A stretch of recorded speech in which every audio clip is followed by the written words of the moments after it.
Сәлем достар, сіздермен бірге бүгін мен сіздерге ұлулар туралы айтып беремін. Олай болса, видеоны соңына дейін қараңыздар.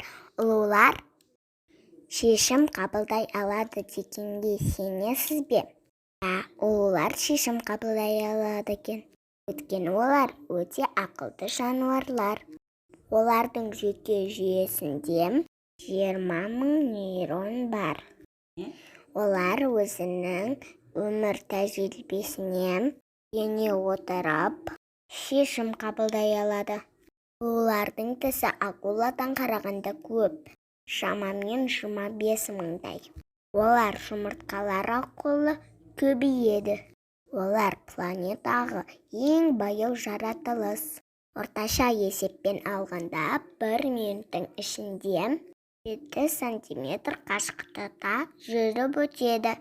Олар құрт құмырсқа мен көкөністермен қоректенеді. Тозбен қату олар үшін өте улы болып табылады. Олардың өмір жасы 15 жылдай болады екен. Зерттеулерден қарағанда олар соқыр саңырау болып келеді. Олар суды ішпейді, бірақ денесімен сіңіріп алады.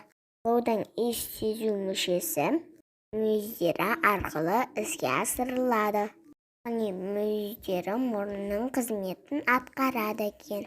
Олардың иіс сезу қабілеті өте жақсы. Олар 6 ай бойы ұйықтай береді екен. Достар, ұлулар туралы біліп алдық. Егер менің видеома ұнаса, лайк басып тіркеліп кетіңіздер.